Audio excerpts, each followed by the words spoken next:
All right, welcome back to another episode of Sky U Pod, ladies and gentlemen. Kurt here as your host. Max, thanks for joining me. Max, how you doing? Doing good. Almost the weekend. That's right.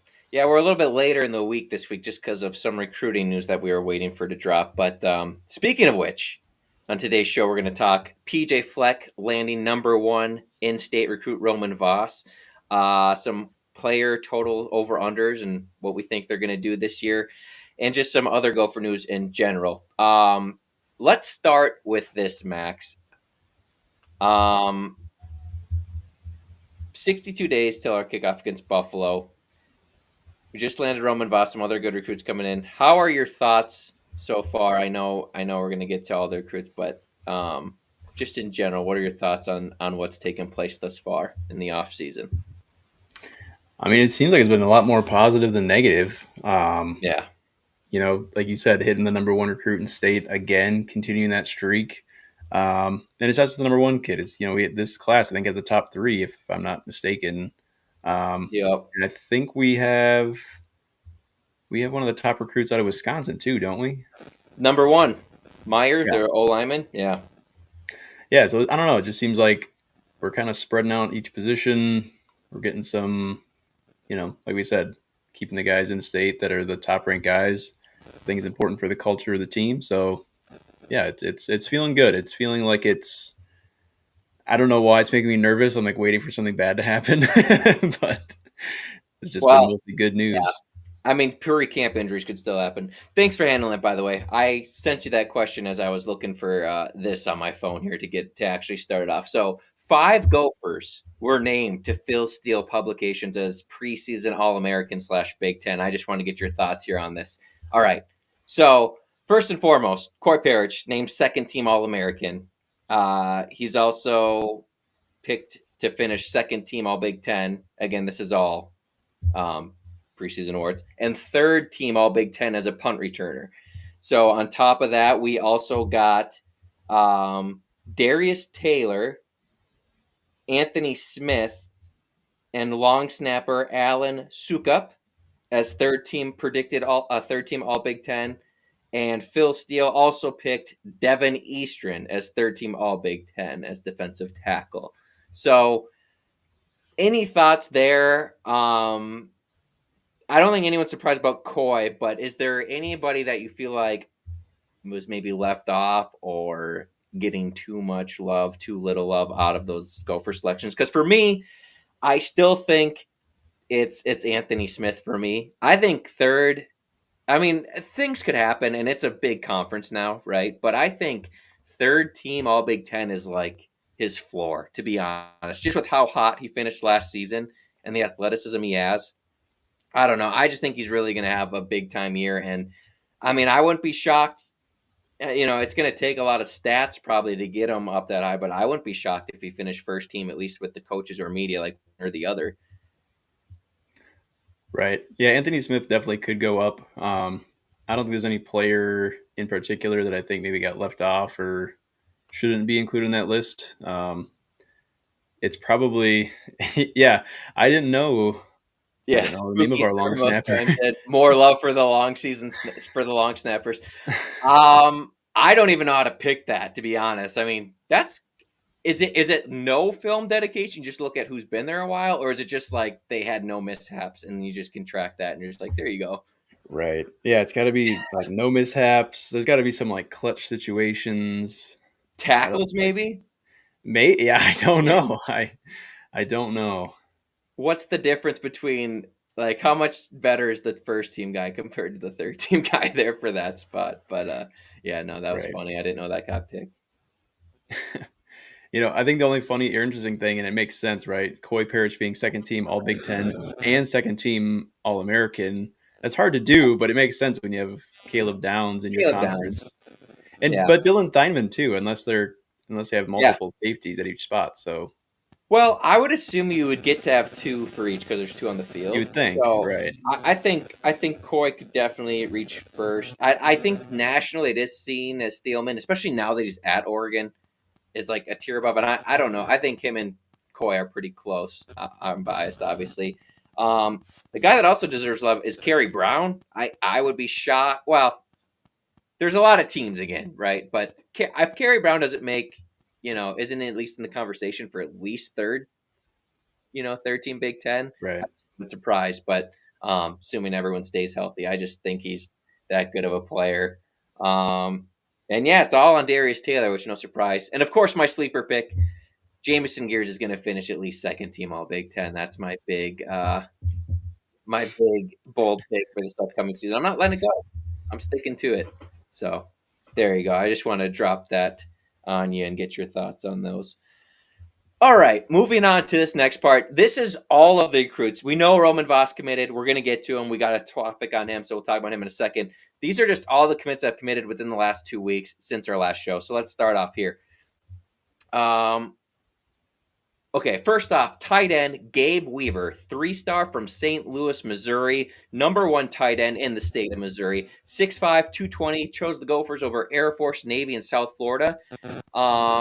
Safety Jordan Lampkins, 3-star out of Illinois, 6 foot 180, chose the Gophers over Wake Forest, Toledo, and Miami of Ohio.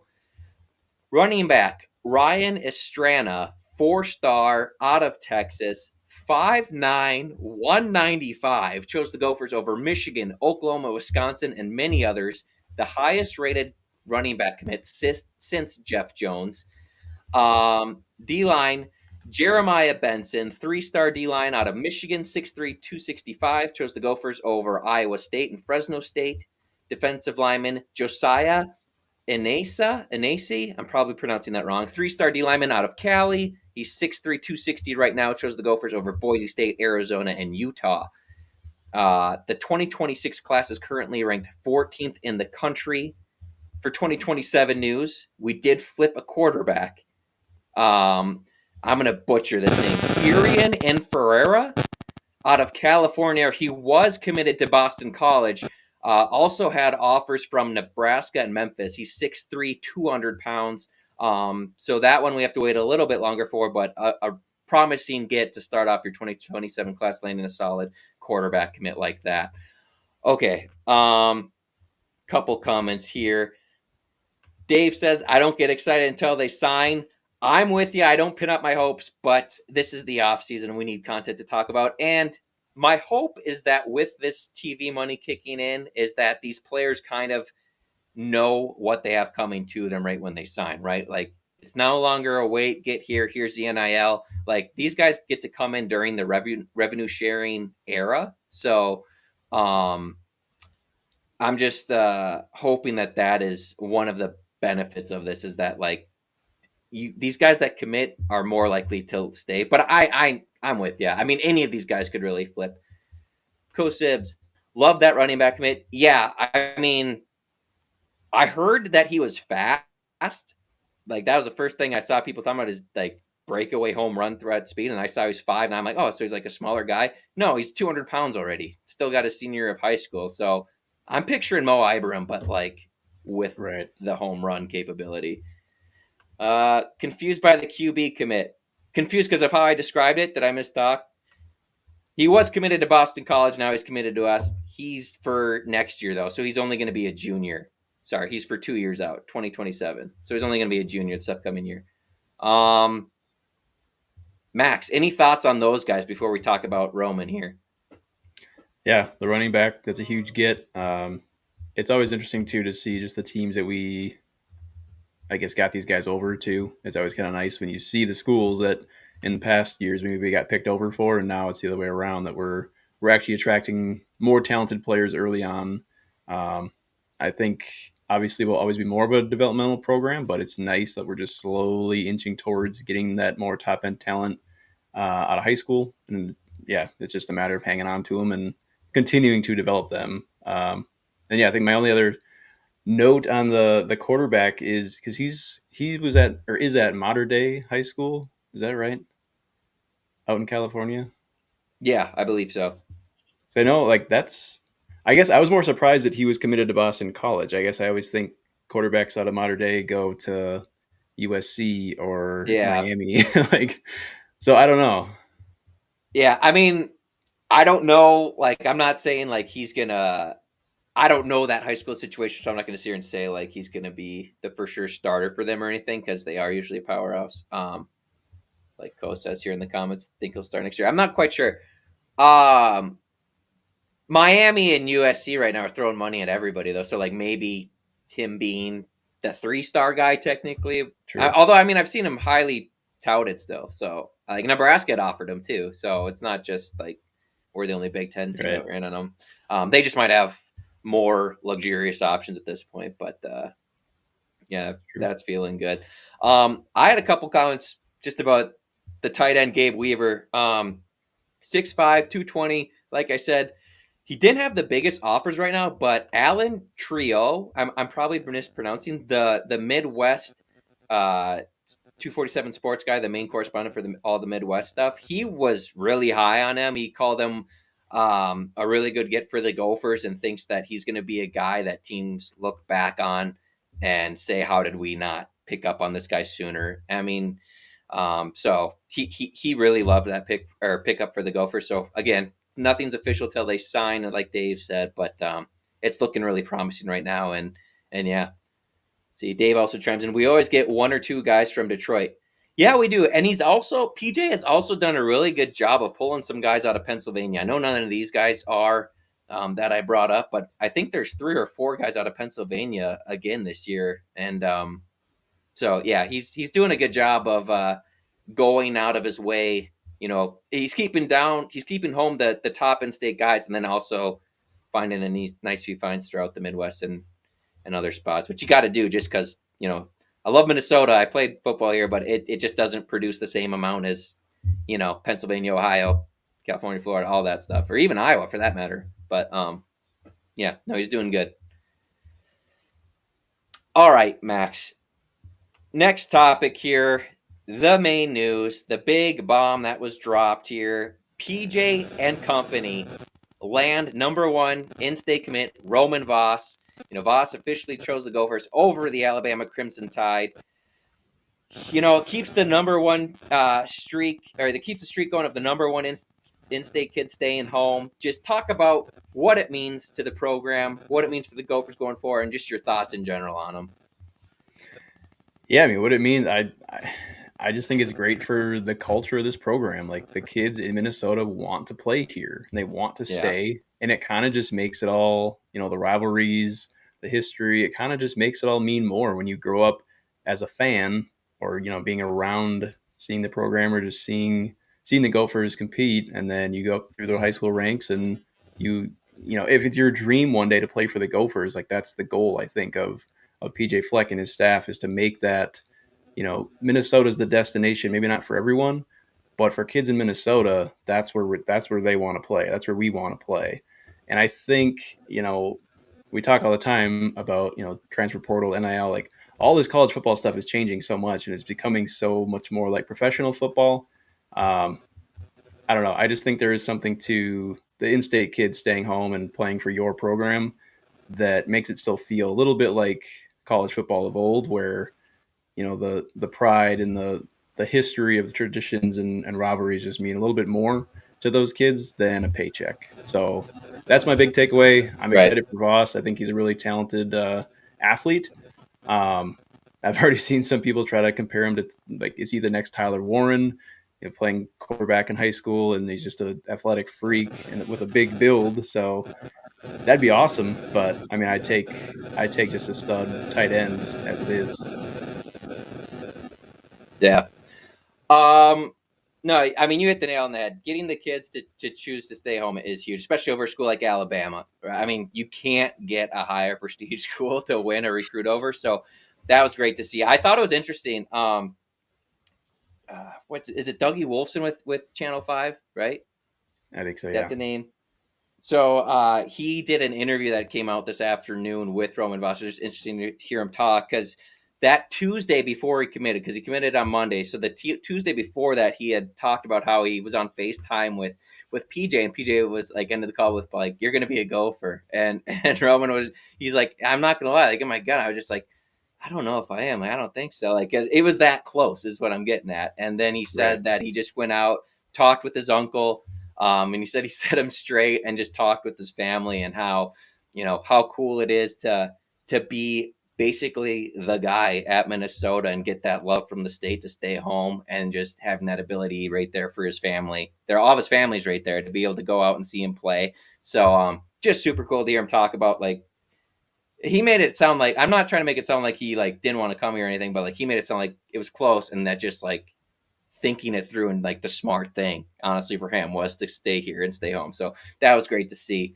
Also, thought it was interesting that he also let it not slip, but like the Gophers were pitching him on like being their wildcat quarterback when he got here too. So something to potentially watch for as he develops here and just being as highly touted as he is our highest tight end recruit ever committed. I went back and looked.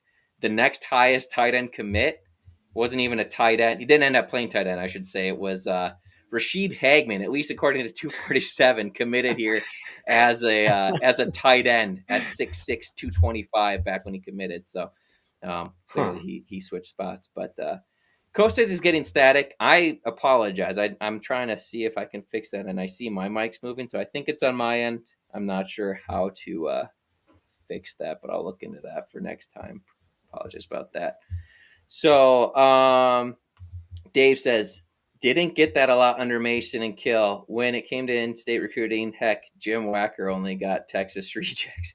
Yeah, I'll take your word on Wacker. I'd never heard good things about him from my parents and uncles and grandparents, but I wasn't quite around for the full Wacker experience. But yeah, I mean, definitely PJ set a great trend of keeping the number one kid home. I mean, that's huge. It just sends a great message across. And I got to ask you this, Max. Does Roman Voss commit, do you think, if Coy goes elsewhere last year? Like, do you think Roman Voss commits to the Gophers? Maybe not. I don't. I I don't just think know. it's. I I think don't it think he does. matters.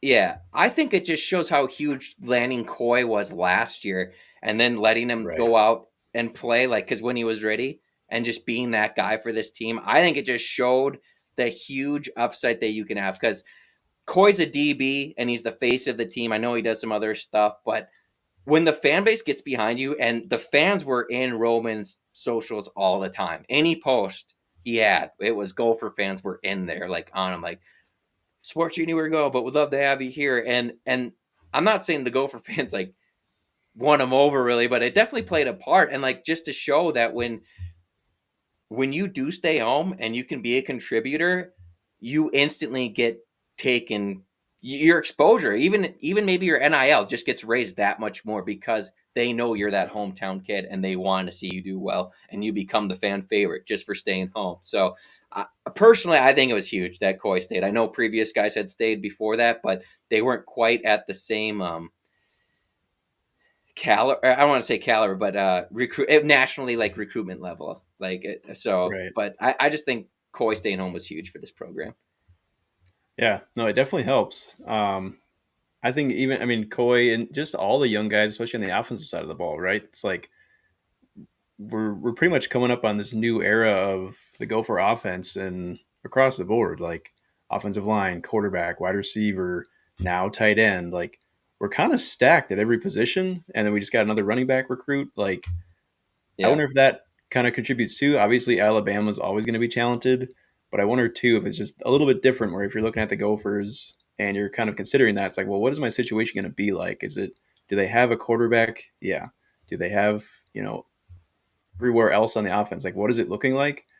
And looking at the younger kids on the depth chart, it's looking pretty good. So he's coming into a pretty yeah. good situation too. That if he does win that starting job right away, he's going to be surrounded by talent. So he's not going to be having to be the entire offense, but he can come into an offense that could be pretty powerful.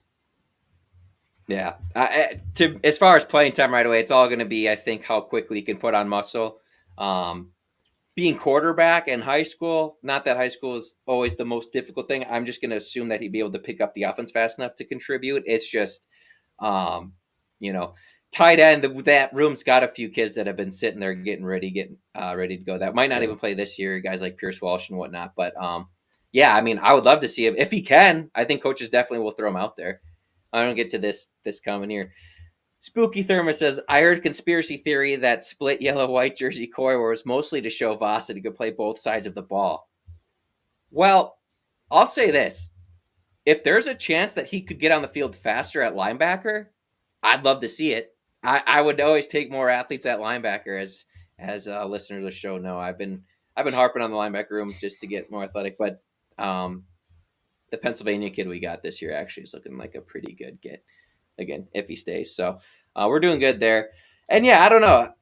Maybe he'll play both sides. I saw them visit the Pierce Peterson kid with a split jersey.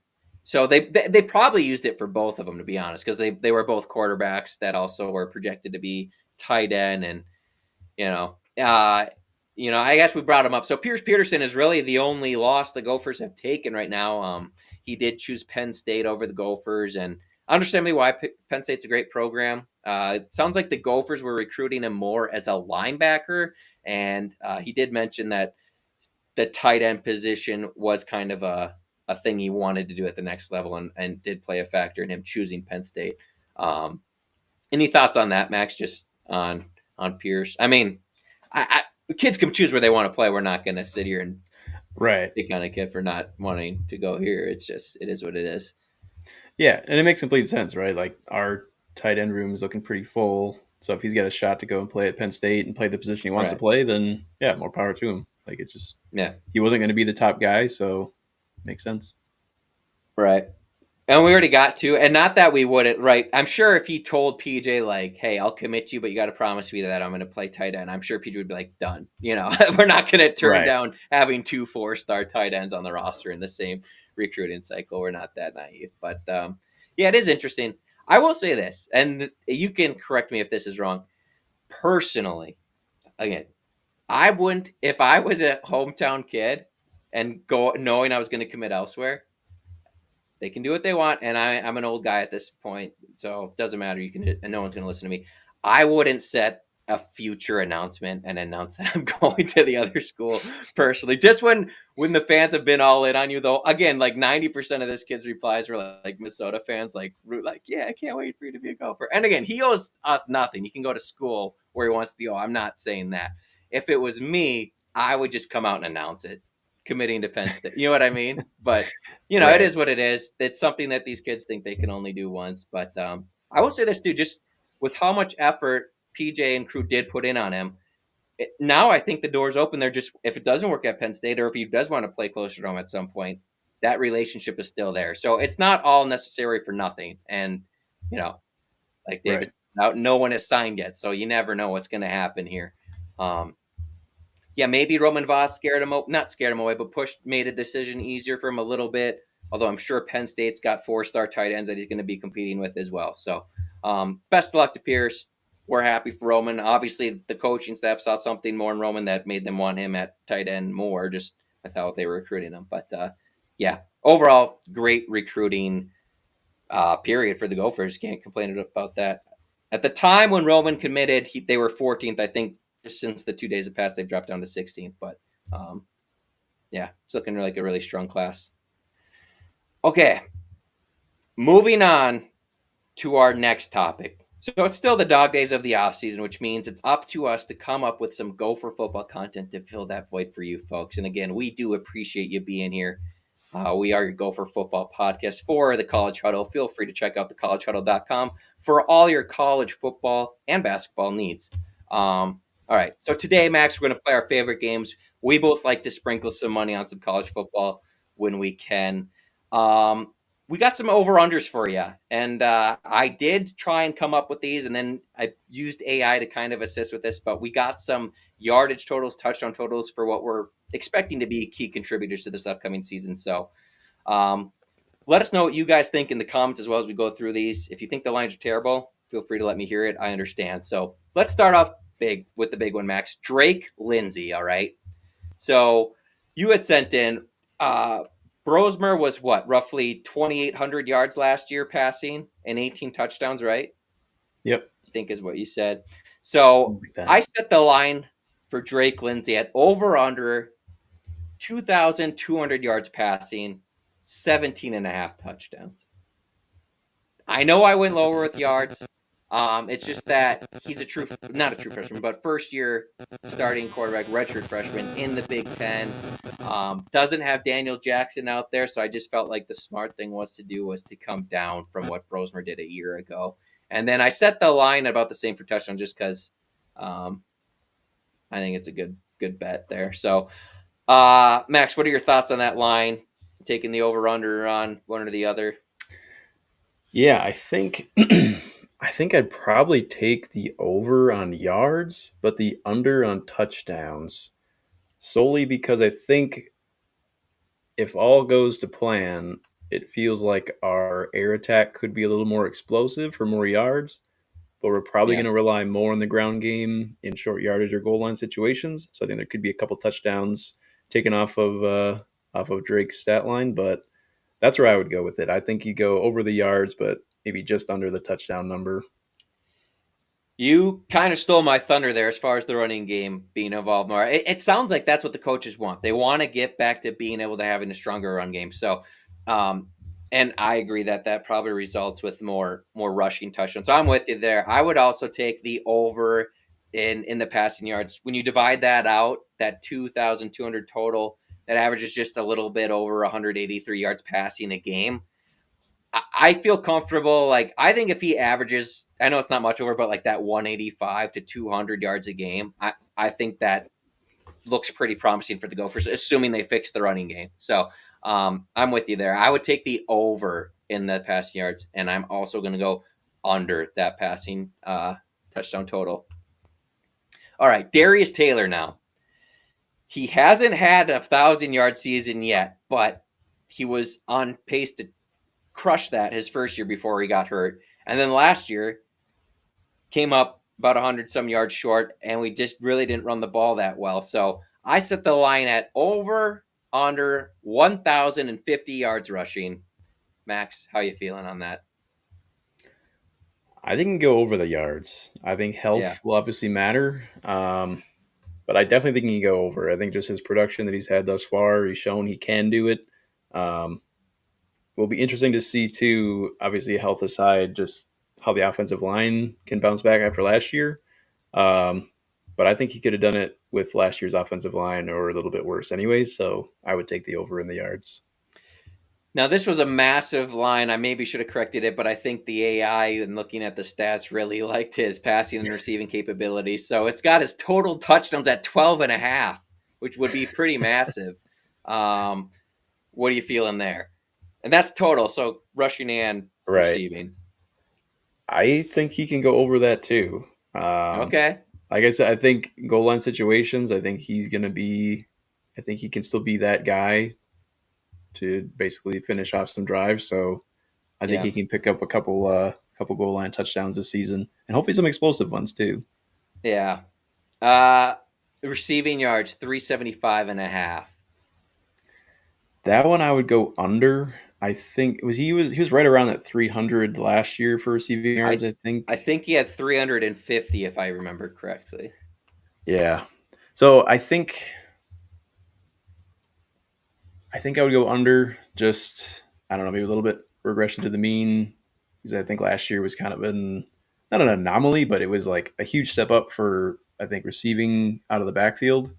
Um, and I also just think there's just more potentially more receiving targets that we may not have to rely on Taylor to catch the ball as often, but that's kind of All where right. I'd go with it, I guess. I dig that. I just realized I didn't give mine. So rushing yards, I this is gonna make me look foolish. I'm actually gonna take the under, slightly under the 1,050 rushing yards because I think he's gonna be used this roughly as productive as last year, just in the sense that I think we're going to actually use our transfers more this year. I'm probably going to look like a fool for saying that because PJ loves to ride Darius into the ground and any starting running back, but I really believe that they really like the AJ Turner kid and then the Washington guy. So I think they're all going to get in there and take like in total between the two of them, I think they'll get like 15 to 16 carries a game. And so I think that the overall production will go up. I just think Darius is going to be closer to that high nines maybe just at 1,000. I'm going to take slightly under the total touchdowns, kind of for the same reason. I think we're going to be a little bit more explosive in general, hopefully, and that it might take away some straight goal line opportunities from. And I'm going to go. I'm gonna go over in receiving yards because I think between Gears and Darius Taylor, I think those are his Lindsey's kind of safety nets this year as far as go to guys. So and just because it's new receivers, but we'll see. So kind of opposite, I guess. And I didn't look at how I did on this last year. Probably not too great, but yeah. Alrighty. AJ Turner. AI was very high on him. I actually dialed these back a little bit. So he is the running back from Marshall, right? I believe he's from Marshall. I Yep. always get him and Tracy mixed up for the schools. So AJ Turner, I set the over under at 600 rushing yards and 4.5 touchdowns. What are your thoughts there? I think I'd go under for both, and I think it has more to do, like you alluded to, with how we utilize Taylor. I think sometimes we might in big games. It's going to be 25, 30 carries for They're going to Taylor. be like, where the heck are the other running backs that were so high? Right. And Darius Right. is limping off the sideline and he's still out there getting 3 straight carries. Yeah. Exactly. And I think, like last year, I think Marcus Major was a huge get in the transfer portal, and I thought he was very Yeah. productive. But then you look at his stats, and he didn't come anywhere close to having 600 rushing yards. So that's why I'd go the under for uh, Turner. I also think that has a little bit more too to do with, is it Gabe Davis, or who's the transfer from Washington, the other running back? I always forget Yeah, his it's name. something Davis. Is it Cam Davis? I can't remember his That might first be name. right. Anyway, I think uh, if Hithliday from the Oregon podcast is right, and he was very high on him, and that's coming from an Oregon fan about a former Okay, Washington Husky. So I think Turner and Davis could split that backup role. gotcha. Okay. Just to build off the last point I was making for my sense for taking Darius Taylor's under, I'm gonna go the over on AJ Turner. Uh I think we're gonna use him. So maybe a better one Okay, would have been total yards instead of just strict sure. rushing yards for 600. But I'm gonna stick with it. We keep hearing about 2 tight end sets, sometimes 3 tight end sets. I gotta imagine that Turner's gonna be out there for some of those. Um, and yeah, so going over for both. Going over for both. We're gonna be running the ball. Turner Um, did put up some crazy per yardage numbers at Marshall, so he does yeah, have that over explosive like capability. 8.8 yards, or I think it was a carry, Right. something like that. So Zach says summer TBGG. I'm not exactly sure what that means, but thank you for being here. If that ain't something else. I would assume that uh Skyuma row the boat. Skyuma, row the boat, go Gophers. Dang There we it. I go. should have so known that. I'm sorry. Good call, Max. Gosh, I hosted Gopher Pod. All right, that's embarrassing. All right, moving on. Jamison Gears, folks. I had to bump these up. AI was not high on him at all.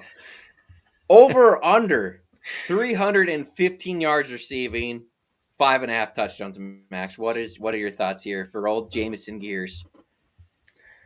I think yards could be close. I'll go under. I'll go. Sorry, I'll go over for yards, under touchdowns. I think he Yeah. can. I think he can pick up some yardage, um, but maybe not quite 6 touchdowns yet. I'm with you there. I think he's gonna, like we saw, like he got open down the field quite a bit last year. So I'm predicting a much better season for him. Not that he was bad last year. I just less drops, I should say. So I think he's going to be pretty solid this year. I'm with you on the under 5.5 touchdowns. That's a lot of touchdowns for a tight end. That's not like the focal point of the offense. And it sounds like Bieber's going to be on the field a lot too. And it sounds like, you know, it's all hype at this point, but it's the offseason, so we can dream. Sounds like Bieber's a much better red zone target than they were anticipating. So I'm expecting that to be shared down there as well. So, but yeah, Jameson Gears, let's get you on this pod sometime. All right. Next up, we got some receivers here. I had to dial this back. Maybe I went too low. I'll let you chime in on that, Max. But Javon Tracy, the big time transfer out of Miami, Ohio, 740 yards is the over under, 5.5 touchdowns. Yeah, I think he can go over for both. Um, it really depends on if he's going to be that true number one over Lemecki, I don't or know. if, I mean, it kind Well, of I feels like think he and Lemecki could both put up equally similar numbers, but like the catch numbers are going to be vastly different. Like I think Tracy could catch 6, 7, 8 balls a game, and Lemecki's going to be that 1 to 3 catches, but they're all deep shots. sure. Yeah, I mean, I think they're both projected to be the starters outside right now. So, um, I think the transfers are the favorites to be like the main producers at this point because it sounds like we've heard a lot about Jalen. Is it Jalen Smith, the Yeah, redshirt freshman? It sounds like he's competing like with Lemecki to get out there more as far as the top three. So, yeah, I think Tracy's going to be great. I think the UCLA guy is going to kind of steal the show. So, tipping my hand here, but I'm going to go under for both.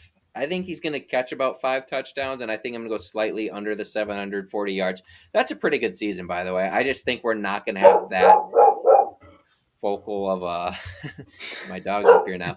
We're not going to have that alpha receiver this year. So I think 700 yards is a lot for either receiver on this roster as far as setting an over under. Hope I'm wrong though. And he does have big playability, so he could make these numbers look silly. Moving on to Logan Loya out of UCLA. I had to bump this up because they went strictly off last season. I know he didn't have the best year last year, but 2 years ago he had a really good year and was UCLA's number one. So I set the over under at 550 yards, 4.5 touchdowns. Let me just go right into it because I kind of tipped it uh, with the last one. I'm going over for both. I think he's going to be our leading receiver this year out of the slot. The slot just seems to be the easiest position to receiver to throw to, at least in college football. Not all the time, but it just seems to be an easier throw for these younger quarterbacks, and it just seems to get more involved. So that was my logic behind that. I like Logan Loya, and I think he's going to be a great guy. I think he's going to be Daniel Jackson light on this team. I really do, but strictly out of the slot. So yeah, Loya's a guy I'm excited to see, and very glad we have him on our team just with how reliable he is. And yeah, I think he can go over the 550 yards. I think he could. I think it'll be. I think he's going to get 4 touchdowns. I think it'll be under. I think that just has more to do with, like I said, short yardage, goal line situations. We're probably just going to be running it in anyways, and he's not like a big body that's going to win a jump ball in the end zone. Could have a breakaway catch, but I think it's going to be more just yeah, that he could reliable be first down target. Adam Thielen, Daniel Jackson shiftiness to get open. But yeah, no, I get True. what you're saying. He's going to be more the move the sticks guy, in your opinion. Right. Yeah. Exactly. Yeah, that's fair. All right, transitioning now to some defense here. Anthony Smith, folks. The over/under is set at 8.5 sacks, 13.5 tackles for loss. I know he had 11.5 tackles for loss last year. For some reason, I didn't mark down how many sacks he had last year. Is it like 5? Does 5 sound right? I I think he think had 5. that sounds right. Okay. Over/under. I just think he's going to be out there a lot more now, especially with Jaw moving on and just D line not being our deepest positional group. So I set the line maybe a little high, but what are your thoughts there? Yeah, I think it'd be close. I'm gonna go under just because nine's a lot, and I think he's gonna be targeted more often. Like you said, I know he's gonna be obviously the main pass rusher, but he's also gonna be the main pass rusher. So it's gonna be even harder for him to get home when he's constantly getting chipped and double teamed. Um, Right. I think he'll be under on sacks, but I think he can go over on tackles for loss, just with how productive he is in the run game, the run defense, I should say. I'm going over for both. I think he's just gonna. I think if we're gonna have a special season, he's gonna have to take over games, and I think I truly think he's the most talented disruptor edge that we've had since I mean, I want to say even like better than Boy Mafe and Carter Coughlin. It's a different style, right? He's got more power Yeah, to him, but he's got also the skill set to beat tackles off the edge as well. So I just think he's a different animal out there. I know he plays inside as well. So if he gets bumped inside, maybe that takes away from the sack total a little bit. But I don't know. I think he's going to be massive to the team this year, and I think he's going to have a big year. So I'll take the over on both of those stats. Um, all right, this is I'd a love to be fun one. wrong about that one. Yeah, it's been since like Lumpkins, I think his name was. I think is the last 10 sack in a season guy we've had, and I think he was in the 90s or maybe early 2000s. Forgive me, that was when I was a young lad, so I'm not quite sure on that. But it's been a while since we've had a guy get to 10 sacks. I think Anthony Smith has a great shot at doing it. Although I said the same thing for Ja Joyner last year. But what Anthony Smith has, and I love Ja, don't get me wrong, Anthony Smith just has more tools. I mean, Jaw was a straight speed guy. Not saying he didn't have pass rushing moves, he did, but I mean, Anthony Smith is, like we said, can knock your tackle over, or if he's trying to react too much, he can just swim, move, and get around him and get to the quarterback. So, Right. a little bit Yeah. more, but safer, I think, to expect more from Anthony than previous guys. But um, moving on to Coy Parrish, folks. Now we got a lot of them in here. Okay, he had 5 picks last year, and he didn't even play every game. So I set the over under for him as at picks, 5.5 picks. All right, we'll go one at a time because we got some fun stats for course. So let's go 5.5 picks, over or under. I think it's under, but I think it has more Yeah, to do with where they play him. I think he's going to be around the ball more often than he was last year. Um, that's a great, Assuming great Kerry rationale. Brown and Aiden Gooseby stay healthy, I think Parrish is going to be uh, more involved closer to the line of scrimmage. So I think it'll be under. Yeah. No, I that's a great point. I just think it's hard to like expect unless your Iowa's defense for whatever reason. I think it's just hard to expect like that many picks. Like it's hard to get 5 Right. interceptions in a season. So to put it at more than that, yes, he's got the more games to do it, but I'm also going to go under. And I also just think the other you mentioned the other safeties. I think they're going to get their fair share as well. So that's why I put under. But Coy's going to be all over the place. It's going to be fun to watch.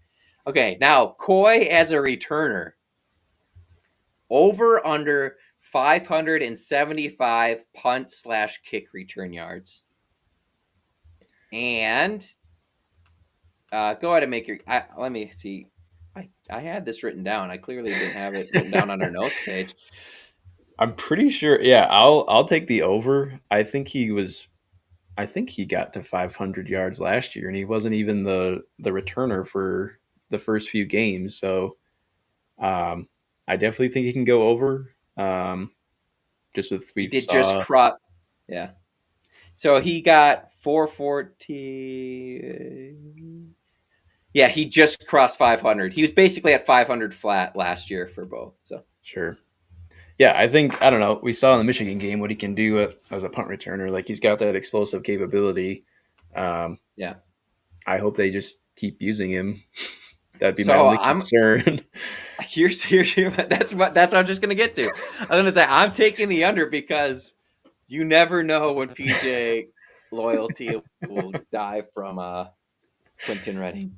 Um, I'm assuming Corey's gonna be out there, but I also just don't know. Like, I mean, the return game, Coy made some plays there, and they do trust him. So it just I don't know. It's so up and down. I don't feel like it's safe to Right. assume that we're even going to get the same we did last year, just with how special. And that's more on our special teams unit, and it's not on Coy.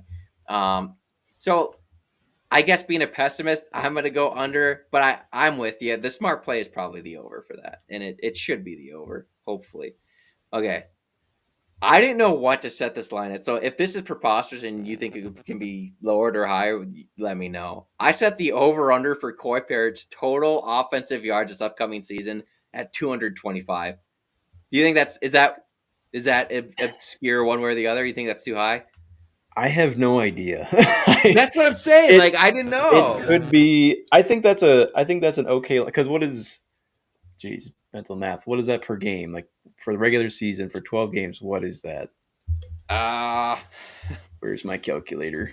Where's my note? uh well, This if it is, was 10 yards a game, it'd be 120. So it's less than 20 yards a game, right? It's yeah, like it's about 18 or 19 yards a game. I think I go under, because I think some he might only get 10 or but what if none. there's just a play Like, they have from and he gets like 80 in that one play? yeah, exactly.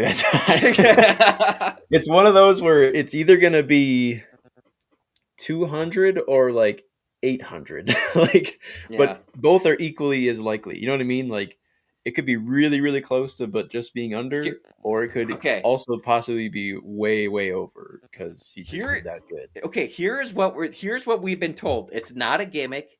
It's not just a gadget thing that he's actually baked in some packages into the offense for Koi. What does that mean when PJ says that? I don't know. To me, that makes it sound like it should be the over. It probably should be the over if they have Yeah, 4 to 5 plays per game that it sounds like that they want to use them. So I don't know. Like I just to me that sounds like what that yeah, sounds like. But then the logic side of my brain kicks in and be like, well, what's he doing? Is he taking away a toss play from Darius Taylor or AJ Turner? Probably not. Is he taking deep routes away from Tracy or Malachi Coleman? I don't think so. Like I don't know. Like so I have no idea. right.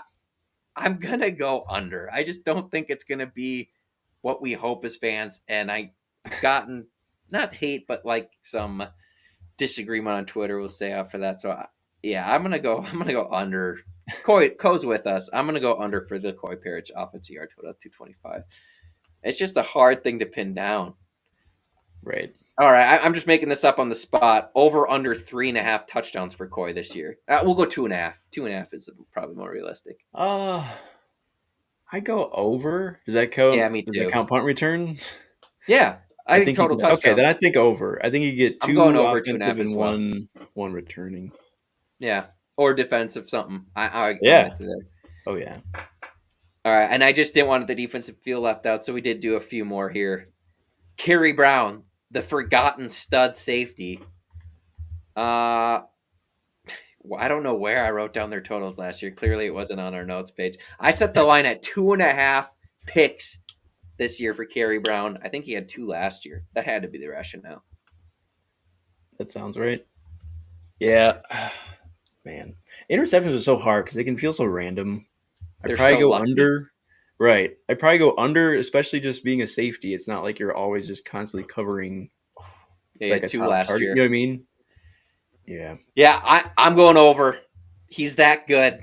He's and with Gooseby back and healthy, being like the long range cover guy, I think Carey's going to be aggressive. I think it's more likely.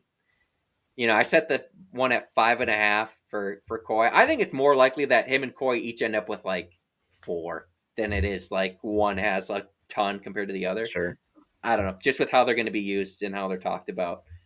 Um, Cole, we'll get to that one question in a second here. Okay, Devin Eastern, another stud that I was happy to see recognized in Phil Steele. I forgot to mention that. I feel like Devin Eastern nationally still isn't really recognized, and if he goes down, we're in trouble. So I set Devin Eastern, and the numbers are low because he's a straight up D tackle. He doesn't get bumped up outside. 6.5 tackles for loss, 3.5 tackles. I believe he had a I'll look it up here, but what it just gut feel. What are your thoughts on those two for him? I think tackles for loss is over. Specifically, like just his run defense. I think he can wreak a lot of havoc. But I probably go under for sacks. Just it's so much harder for an interior D He lineman had to get 2 home. sacks last year and 5 TFLs. Yeah, I think the TFL number goes up, but Me I think too. the sacks stays the same. I'm taking the over on both. I think, and I'm tipping my hand. We're not picking the season total win total yet, but I just think if we're gonna have a special year, Devin Eastern and Anthony Smith. They've been good to stretches of great to pretty good. I think they need to just take over games this year, and I think they both have easily the ability to do that. And so I'm projecting big years for the both of them. So I'm going over on both sacks and tackles for loss. Good luck, other Big Ten teams this year. All I like righty. it. These are 50 minutes already. All right, we'll make this one quick. We wanted to just spread it out conference wide here, folks, a little bit for this last one. We are going to give a Gopher player with it, but not saying Gophers can't win it. We're going to pick offense and defense player of the year in the Big Ten and which Gopher we think has the best chance to win it, as well as Big Ten coach of the year and why. Max, let's start with the offensive side of the ball. Who do you have winning Big Ten offensive player of the year? And if it's not a Gopher, which Gopher do you think gives the best chance to win it? Yeah, I think most likely to win it out of Big Ten is going to be Jeremiah Smith out of Ohio State. What? Yeah, I mean, just the definitely. kid is a stud last year as a true freshman. I don't know. I feel like it's pretty self-explanatory. He's got to be the favorite. I don't know if they even have like odds for Probably, that, but especially with feels so like many he'd be the quarterbacks that moved favorite. on. Right. Yeah, No, no. I was looking at it. It was like, maybe Drew yeah, Aller, I guess, but I don't know. nah. We all know how I feel about Drew Aller. So yeah, so I'd take Jeremiah Smith, who's just a freak, and then Gopher wise, I think most likely be Darius Taylor. Again, just he can be our He's entire going to be offense. the Could be our offense. entire Yeah, offense. Could be the top running back in the Big Ten if he stays healthy and is utilized properly. yeah. I went with you right there for the same reason on Darius Taylor. Offensive wide or conference wide for offensive side of the ball. I'm gonna go dark horse because I agree with you. Smith is got to be the favorite and most likely. I really like Dante Moore, who's at Oregon now. Was at UCLA. I thought looked really good for. I think he was a true freshman who was playing there. So I think he's got a ton of upside. He's way more athletic. Well, he's at least a lot faster than Gabriel was for Oregon. So I just think that, and then sitting behind him for a year with Oregon's weapons, I just think he's gonna be set up to have a massive year, and he's got the athletic ability to do it. So like guys like Dante Moore, whoever's gonna actually come out and be the starter for Ohio State and even USC, I think those guys are probably always going to be thrown up there. I think Dante Moore has a good shot to be like a nice little dark horse bet for that award. Anyway, Yeah. I'm with you on Darius Taylor being the gopher that's got the best chance. All right, let's transition that defensive side of the ball, Max. Who you got for winning Big Ten Defensive Player of the Year? Uh this one was a little bit tough. I feel like I really had to look around and look at some numbers, but I think I'm gonna go with Gabe Jackus out of Illinois, the edge rusher. Ooh, I is just he feel like linebacker? I think he's technically like an outside linebacker slash Okay, edge rusher. Um, yeah, I don't know.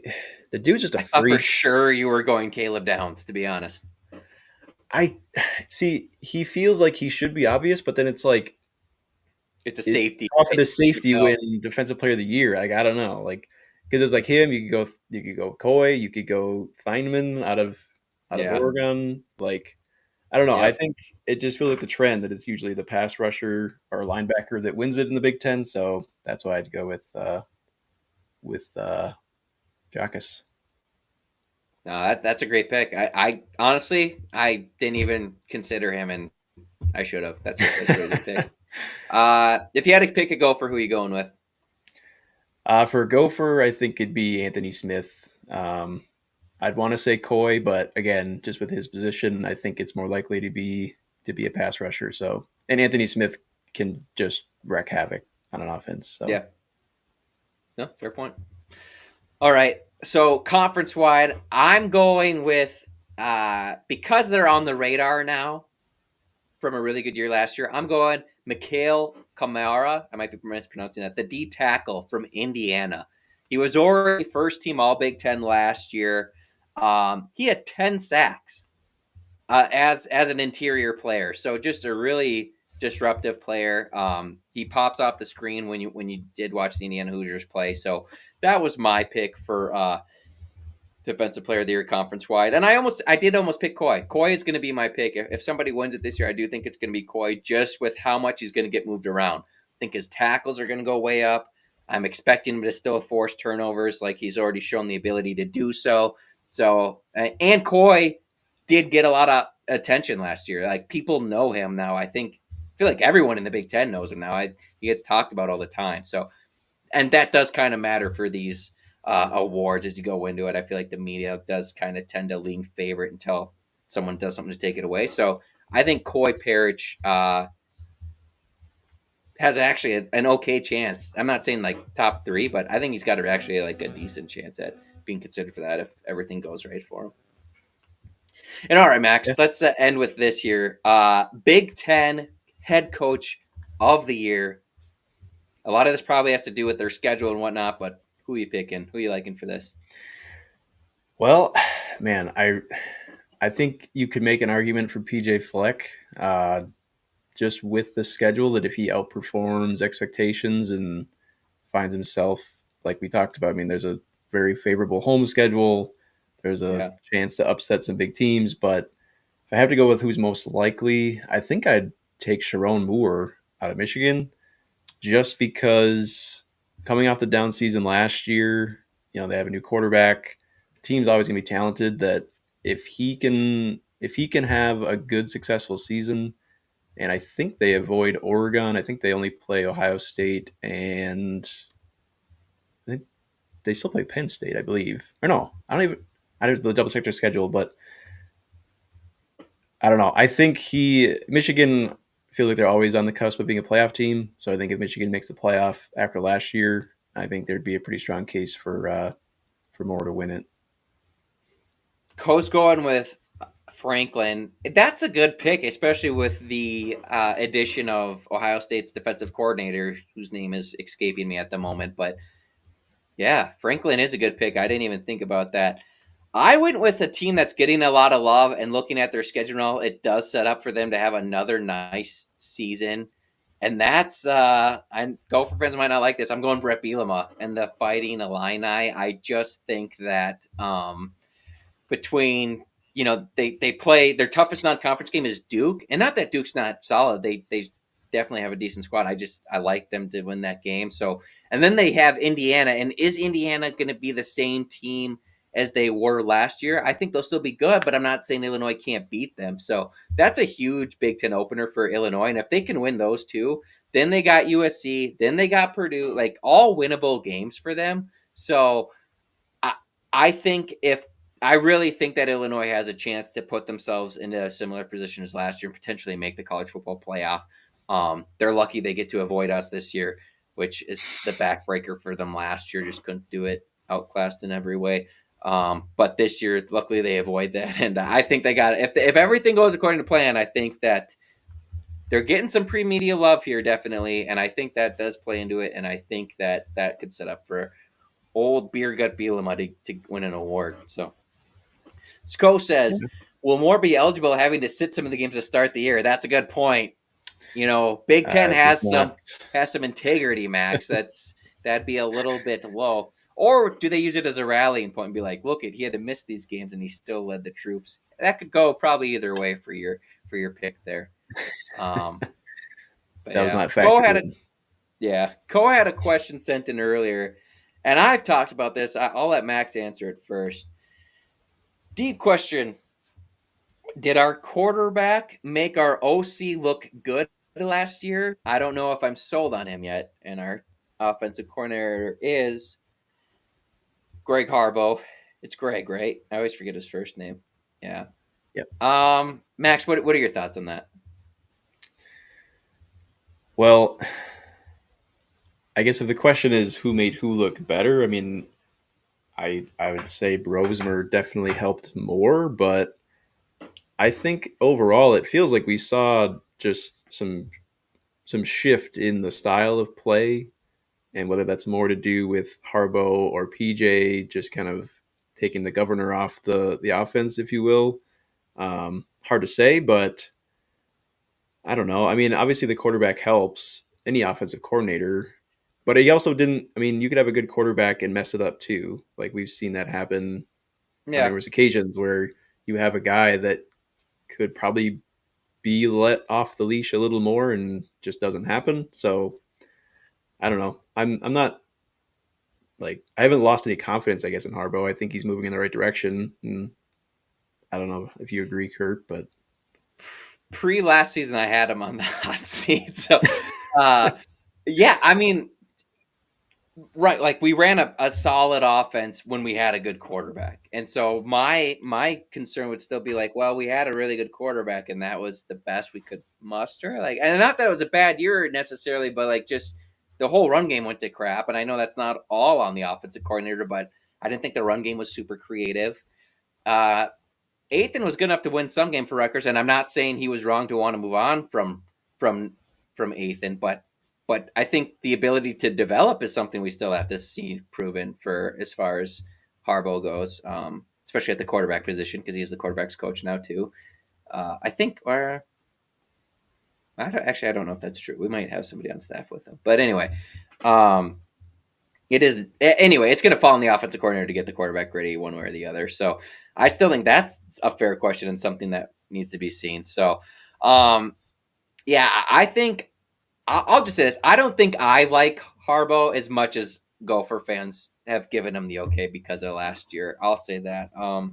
But last year was definitely a step in the right direction, and I think he's going to be here no matter what for a decent while. Like this just because of the sure, loyalty built in, and not saying he hasn't earned it. I mean, last year was a step in the right direction. It was only his second year as the offensive coordinator, so like PJ right, says, change your best. I think he's got a great opportunity to do so, and yeah, we'll see. It's definitely one of the things to watch this year. It is one of the most fascinating things to see with this Gopher team with all the changes. It's like PJ's the constant, but you got your offensive coordinator back again, which is great. Another new defensive coordinator, but he's been here in the system learning from both Rossi and Heatherman. That is Danny Collins. So I'm just curious to see how it all comes together. Coy chimes in. Yes, he still is the QB coach. Who has he developed? Nobody. Hope that can change this year. Yeah, and I mean we'll see, right? And so mm, from the sounds of it, something that came out on the Eyes on Big Ten podcast with Jeffrey the Greek, who I'm sure if you listen to the show, you've probably checked out his show. Great guy. Well, I don't know, but on Twitter, he seems like a great guy. He had Ryan Burns on to discuss the Gophers for their preseason look at the Gophers, and Jeffrey alluded to something that maybe Ethan was not the most studious quarterback, and I'm assuming he got that from Ryan Burns on an off-air conversation. So that might have been an issue as well of why they just decided, you know what, let's kind of move on from here and go. So anyway, that'll do it, everyone. Another episode of Sky Pod in the books. Appreciate you all being here. We always appreciate you guys in the comments coming in, making it a fun show. We love talking go football with you guys. It really makes this enjoyable. And yeah, I mean, I think we're 62 days out, I think, from the opener. Might be a little off there. But yeah, as always, we are the Golden Gopher College Football Podcast for the College Huddle. Feel free to go check them out. Hit that like and subscribe button, folks. We'll see you next time. Go, go.